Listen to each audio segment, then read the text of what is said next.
Okay. Speaking of judo in the octagon, I want to ask you about Ronda Rousey. I know you two have a very good relationship training wise. There's tons of footage of you training together. I just saw one today. Um, when it came to her, like for example, she took the very basics of judo and she truly shined. Like I know people have mixed opinions about her, but that's not important. Technically speaking, um, for example, ground and pound from Keisagatame, Koshiguruma. If two kids on the playground, got into a fight and one of them is doing judo, my money is that he's gonna do Koshiguruma.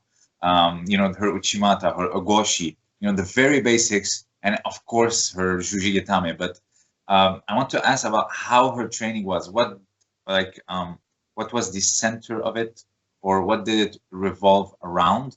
Was it just judo? Did you add some wrestling elements or PJJ transitions? Like I know because in my opinion, she truly represented judo in the octagon in terms of classical judo and also like how the basics can take you a very long way to the highest level. Yeah, so I guess that all depends on when you're speaking of in her development. If it's right after she finished competitive judo, um, this is 2009, 2010. Um, I would say the first thing she started applying was wrestling to be able to take the gi off and be able to still utilize the techniques she was successful with and then adapt from there. So she trained a lot with Hayastan grappling system and Gokar Chavichian in Hollywood, which is like Caro Parisian. He was a big in the early 2000s successful judoka that transferred into the UFC. And then Manny Gamburian, who is another one who was on like the Tough Show, and he fought Nate Diaz in the finals. He was a pure judoka, and Sambo. He did Sambo as well, but they all trained there at the same academy. And then they Ronda brought in Martin Berberian, who is a world medalist at 57 kilograms in the early and mid 2000s from Armenia, who was a great training partner for Ronda as well, and teacher and coach, and he's truly a magician on the mat. Like I got to drill with him daily and got to soak up, all the technical little nuanced details that he was able to use at the highest levels, at the Olympic level. And so there was a lot of wrestling, and then jiu-jitsu came in a little later with Henner and Huron Gracie. These are two kind of prolific jiu-jitsu practitioners in the Los Angeles area that, their grandfather, Helio Gracie, kind of, engineered the creation of the UFC itself, as well as their father, Horian Gracie. So there was kind of, if we're talking just strictly grappling, there was these elements, me, the Gracies, Martin Berberian, and then the Hayastan grappling system and wrestling, Sambo, judo, fusion without a gi. So all these things working together in concert that were helping her evolve. And she's really creative on her own. So she would see something and try and apply it and make it work for her own style. So some things would be like, no, not that. Yes, that. Maybe not that. Okay, that. And take out what she didn't need and develop what she did. And she became much more well-rounded.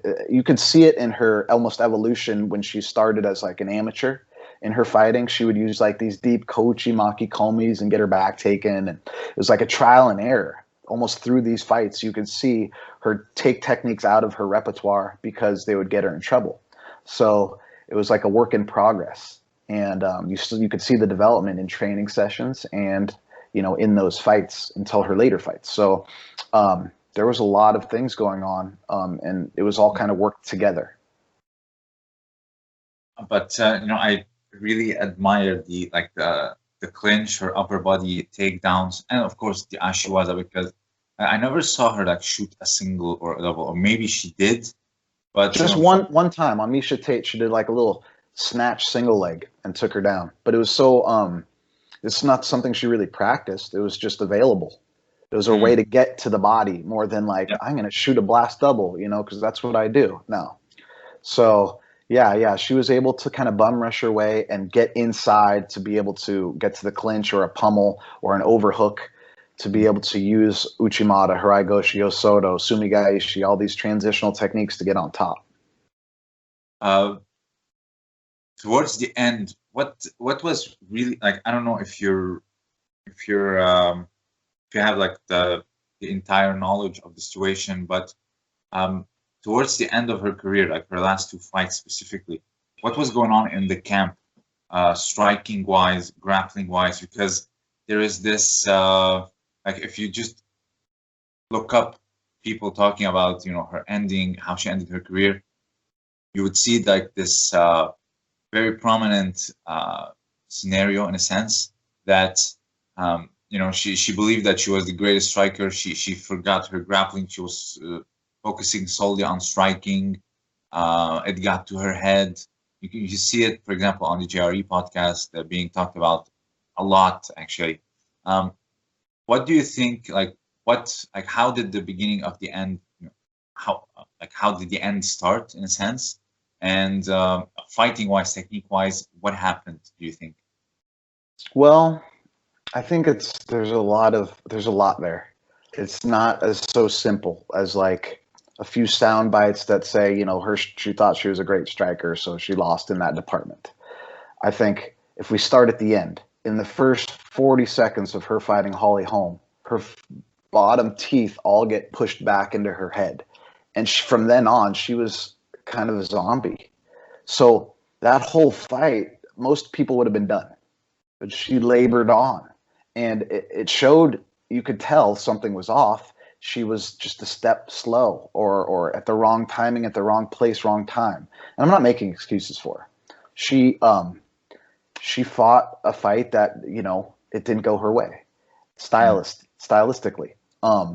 So now going back, I think she had a lot going on. There was new things happening in her life where she had opportunities and being pulled in different directions. She just started dating her now husband, who they're going to be a father of a daughter.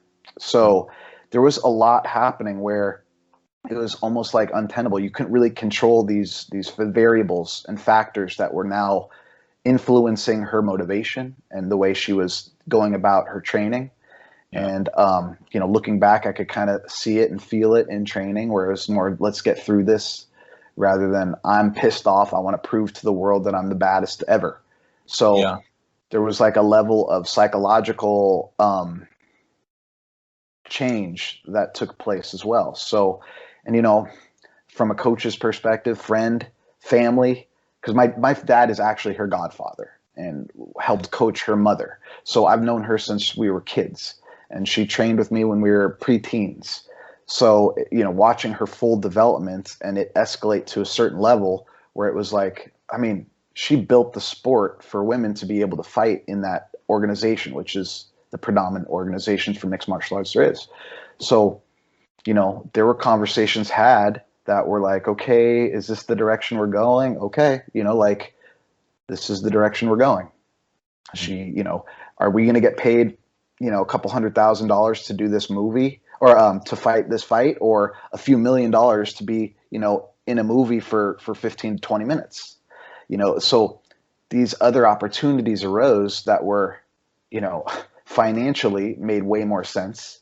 And any human would be lying if they said that wouldn't have their motivation wane in fighting in in a closed cage. So, there was all these different factors that were going on at the same time. So, that all kind of culminated with that Holly Holm fight. It was a bad weight cut. It was difficult for her to make weight. She was up all night cutting weight. And this is just a thing when you do get a little older that it just is more difficult. You evolve and you change as a person yourself. So, I can't really say it was one thing because I don't think we got to see the real Ronda in that Holly Holm fight because of, the first thing that happened. Ronda was going about her fight the way she normally would until that happened. And then, she got hit and she was on autopilot and she just kept coming forward because she wasn't all there, and that's something I know I was right there for. So, and it's hard to say. I wish you could get a do-over. I wish she could, because I still think with a few adaptations, she would have been fine, you know? And as you could see, Miesha Tate beat Holly Holm a few months later by, you know, basically staying away until the fifth round and then taking her down and being on top. So, you know, it wasn't that Holly Holm was unbeatable. It was just, you know, just kind of like tweaking a few things here and there. And of course, it's hindsight's 2020. It's so easy for me to say that 6 years later. But yeah, like, and I don't look at Ronda any differently from that loss. You know, she's, for one, family, but secondly, she created something that wasn't even there. And I think people need to remember that, by way of, you know, having like a level of respect and understanding that, you know, she had a great rise, and, you know, there's only one way to go down from there. And you don't see anyone other than maybe George St. Pierre, maybe Khabib. It's yet to be seen whether he's really done or not. So that just like go out on top and stay that course into the sunset. So, you know, it's kind of the normal bubble bust cycle. And I think people give her a really hard time because she was marketed as this person who would never lose. You know, that's like, you know, this badass bitch who, which she was, but, you know, that became like the soundbite or like the branding that they were labeling her as. So, you know, it's tough. You know, I obviously, she has a place in my heart that she'll always have. So, you know, I really always want to do right by her too. Yeah, that's one thing that people tend to like easily forget. I talked about this when I first started my channel. I had like a series called Judoka Profile. I talked about her career, and I basically, like, for example, remember when Dana White was saying, you know, there's not going to be any women, and you know, and if they come, what are they going to present? Like the showmanship, not just technique, but the showmanship that she brought was just insane, right? And like, I truly admire what she put in, and in my opinion, like indirectly, she changed the landscape of mixed martial arts, in my opinion.